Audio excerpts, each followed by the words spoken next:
Hi, welcome to Depth, Not Just Headlines. I'm Deborah Anderson.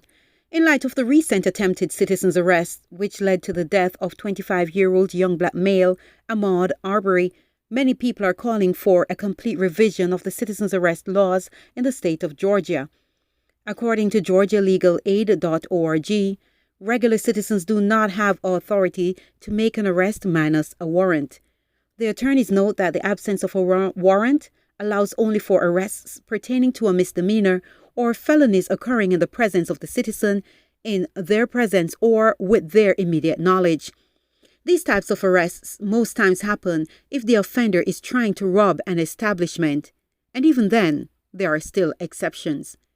In the case of Ahmaud, a father and son, 54-year-old Gregory McMichaels and 34-year-old Travis McMichaels, claimed to have received reports that a young black man was breaking and entering into homes in the Brunswick community of Georgia.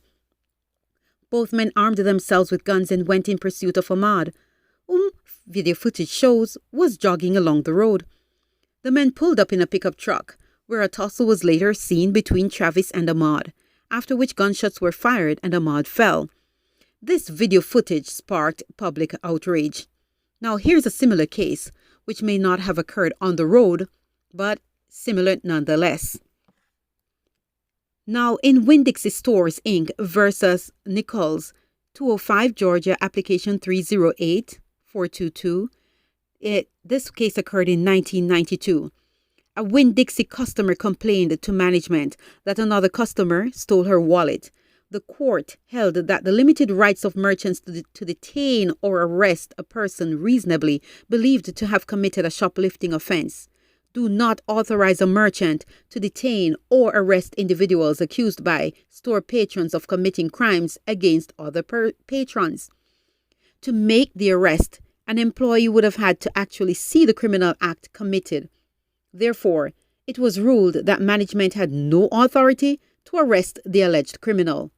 The court suggested that the only person who could have made the citizen's arrest was the robbed customer herself. This bit of information was obtained from Georgia Legal Aid. This case in itself shows that an offense must directly impact you before a citizen's arrest can be made. The question of force and the use of weapons arose in Ahmaud's case, especially since he was shot multiple times.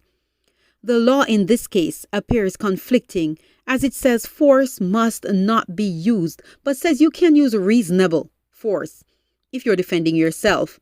Now, who would be defending themselves here? The person making the arrest or the alleged offender? If you're attempting to arrest someone who may be clueless about what they're being arrested for, they could become defensive. In addition, citizens can use lethal force when defending themselves. Question is, doesn't that self-defense clause put too much power in the hands of citizens? Isn't it open to interpretation, leaving anyone to say the force they used was warranted for whatever reason they choose to present? So, even though the law says that private citizens' rights to make an arrest are limited, that defense section alone has such a gaping loophole that even a dinosaur could jump through it.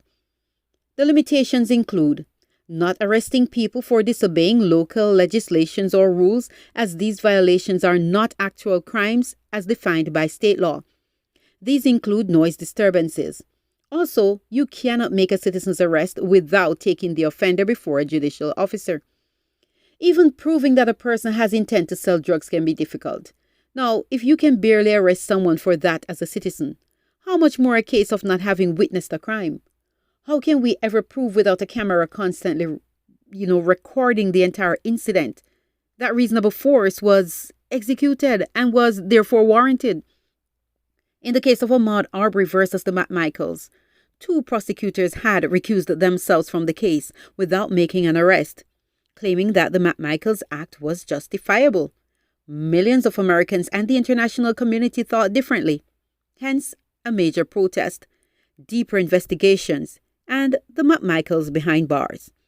The situation is sad in 2 ways. A young man is dead, leaving his family mourning, and a father and son are in jail for a senseless killing. So again, will this law that allows people to kill each other under the guise of self-defense be held up or amended I will definitely keep you abreast as the case unfolds.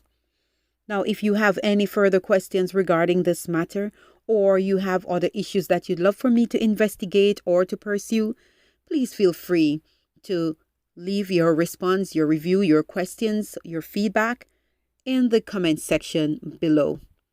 Thank you so much for watching another episode of Depth, Not Just Headlines. I am Deborah Anderson.